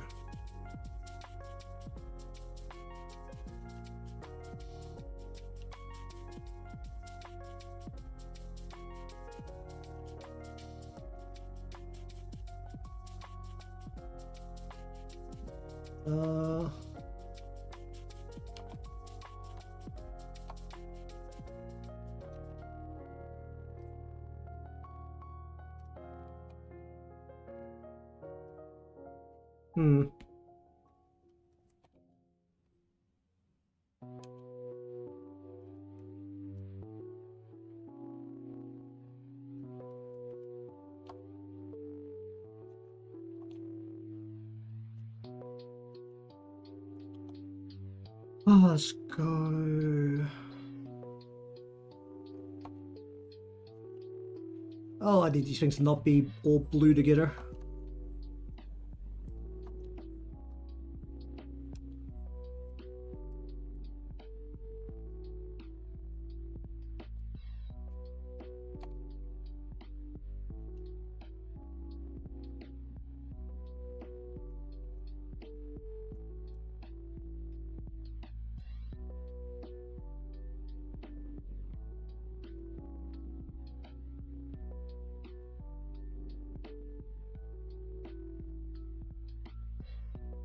I've been trying to start the other side today because I'm definitely not going to finish it. Okay, how do I feel about this right now? Wow, that's obnoxiously large ribbon. I mean, that's kind of the point, but that is still obnoxiously large.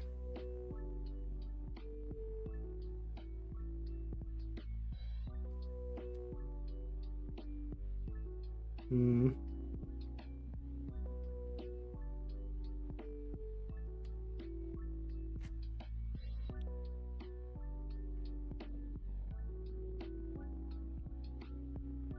This is the bit where if I did this symmetrically, I could just copy it onto the other side, but I can't. I can actually shift this a little bit more this way. I want it to be what? Pointing away from her, like, slightly. Hmm. Hmm.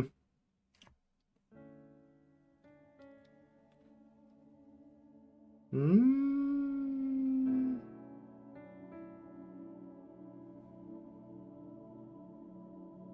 Hmm. I am humming way too much at this point. Let's go. Left cookie now.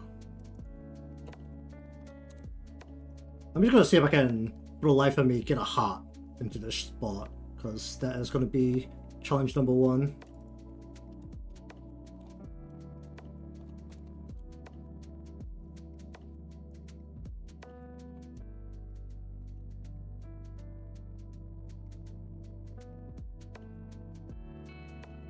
Make it better. Honestly, this actually kind of works, surprisingly. A slightly imperfect shape, perfect for a cookie. Not for a heart, but for a cookie, I think that's actually pretty good.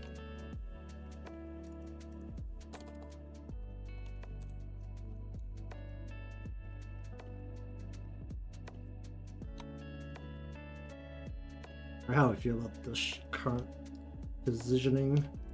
Go down a little bit here.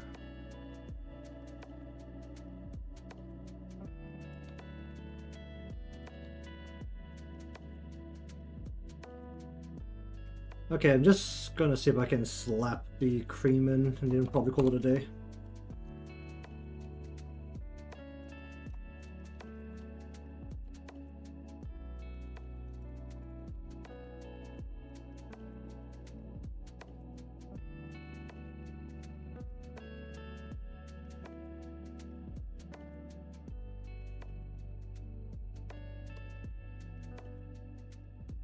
Indeed. You're like the only person I know that has the patience to go onto both platforms. Like, it is almost sad as not exaggeration of how much of a rare specimen you are.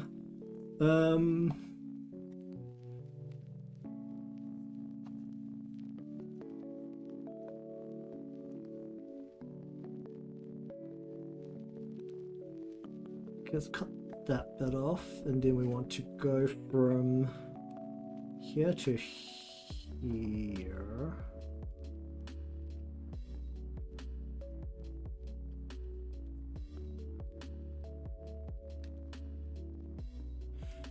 Okay.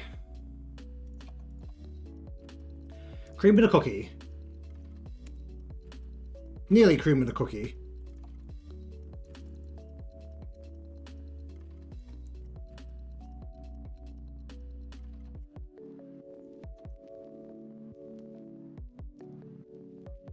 Okay, cream in a cookie.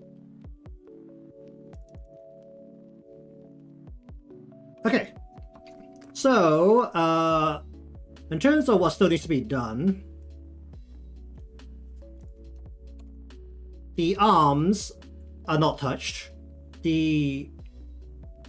What is this called? It's like the bit over the shoulders, whatever that's called. That's not touched yet. I end up putting a collar into the top here just to kind of guide the clothing a little bit more, so that it has a bit more form. Doing a tall collar that is...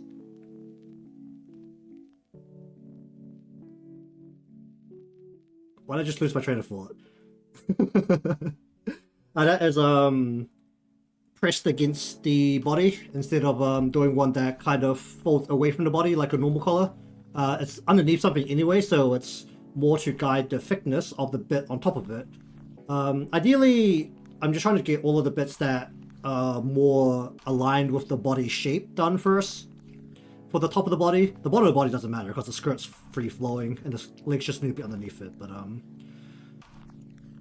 usually I draw from the top down in terms of layers. So this, well, somewhat top down, but trying a different approach and making sure everything that's a bit more essentially skin tight is done first, just to measure everything out correctly. Because that should help with the overall thickness of everything, and if I need something to feel thick, essentially, I can make it a little bit thicker looking. That's the idea. I don't know if that really works or not, but either way, continue along with the remainder of the skirt next time with the ribbon, and then this whole surrounding layer of frills. The legs are going to be last. I'm not going to miss the legs anytime soon. So then it will be the arms. I haven't actually decided what the arms are going to do, which is a problem. Because what the arms are going to be doing is very much going to affect how do you position everything and how much I need to separate all of the hand parts, which is generally kind of important. But either way, thank you very much for watching today's session of Live2D VTuber art. The line work is getting there. It's probably about 60%, I'd say. If you consider that hands probably make up about 20%. Or maybe about 15% if I want to be generous. So I was getting there. And then we'll just see how I need to detail some of the parts. That ribbon looks a lot smaller than I might want. I might increase the size of the ribbons on the hat. Actually, all the parts on the hat look a little bit small. I'll see. But either way, if you want to see more of this, remember to be subscribed or following, depending on where you're watching from. Leave a like because that helps me out, and I'll see you all next time.